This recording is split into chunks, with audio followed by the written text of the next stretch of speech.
This is for all those who want to recap on the events of The World Ends With You before jumping into the second game. The last Reaper game ended with 3 players winning. We learned what happened with Shiki and why Nico had to re-enter the game. This is what became of Beat. As new member of the Reapers, he has to take orders distributed by the conductor, the right hand of the one in charge of all of this. Day 3 dawns, and as usual we start at a scramble, and with Joshua hanging on the phone. But this time, the mission just don't want to show up.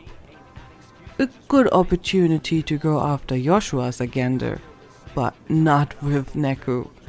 They fall into an argument as eventually the mission rolls in. We got 15 minutes to reach Cat Street. That's pretty far away, so we better hurry. Of course, the road ahead ain't free. And all 2 screens a Reaper blocks the way. Regardless of all their diversions in attempt to play out time, we reach the target location. In this very moment, Nico realizes there was no timer on his hand. Joshua fooled us into believing there'd be a mission. And it was so easy. Cat Street is the location Joshua wanted to go.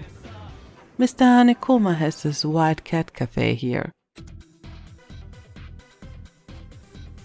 Oh, these 2 seem to go way back. It's Mr. Hanekoma our partner had all those phone calls with.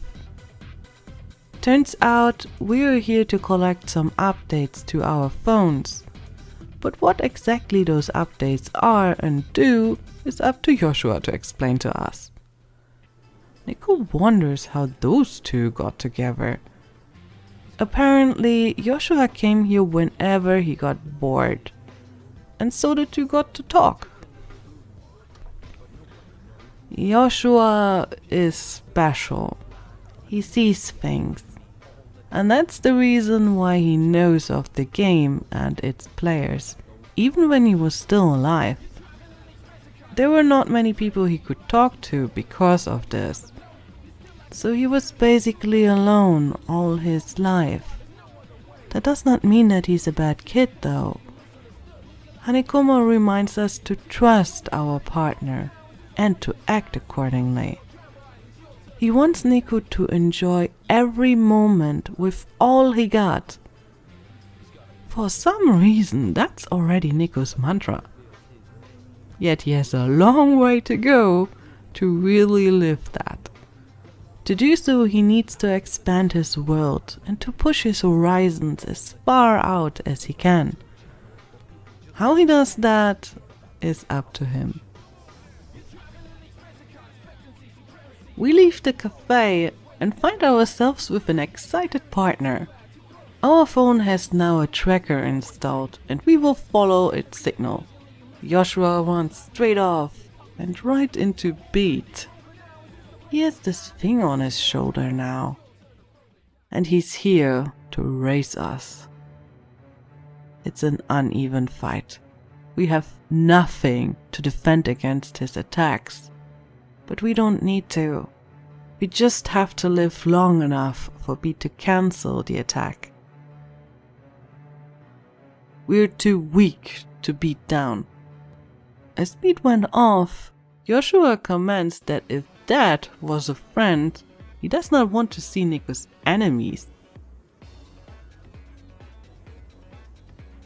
Scattered around all over Shibuya are multiple sources of those signals the tracker leads us to. 2 of them are those art junk heaps of our current game master, but they are not what Joshua is looking for. The third signal originates from the rivalry of a newly built ramen shop and an old established one. The new one creates giant hype and insane lines of customers by offering a show with wonderful looking pricey ramen that's prepared within a dancing show.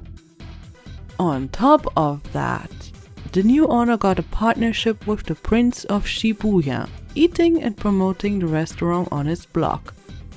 Plus, waiting customers are held online by gifting them a limited cat-designed pin. The one we promoted together with Shiki. Despite all that, the shop lacks quality in terms of taste, but the people don't care about that. They come here for the show, for an adventure, to have something to talk about. Some don't even like noodles. A fact completely incomprehensible for Neko. And not only for him, it seems. Turns out the Prince of Shibuya is obsessed with ramen. The test batch he got on which he based his blog entry was way better than what he got served this time. He cares about the authenticity of his work and is willing to quit the contract with his business partner in order to stay true to himself. Ochi's obsession with ramen is another thing Neko can't get behind.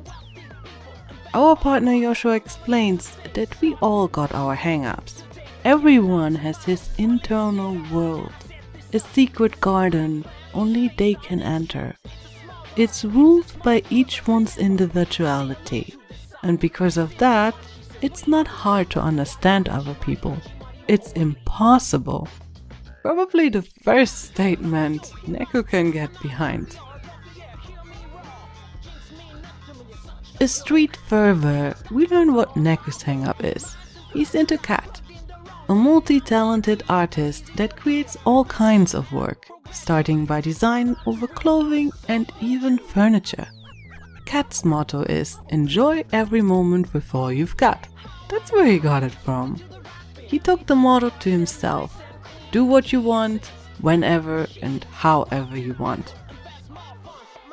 We end the day with imprinting Ochi's wish for a traditional prepared ramen to the old established chef, rekindling his love and passion for his work. He had forgotten about that by chasing after popularity, like his competition. Joshua notes that it's hard for people to stay with their principles if the community around them changes. After all, we can't live alone and are all part of this community. Neko interprets that as being dragged down by others, and he does not want that. Joshua neither, though he adds that it'd be better to get rid of them altogether. Neko must be the same as him. The headphones say it all. The signal of the tracker fades, but lightly keeps responding to the red cat pin. It's still not what Joshua is searching for, but what is he searching for then? Mr. Hanekoma told us to trust him, but can we really? Let's see next time where this leads. Until then, bye.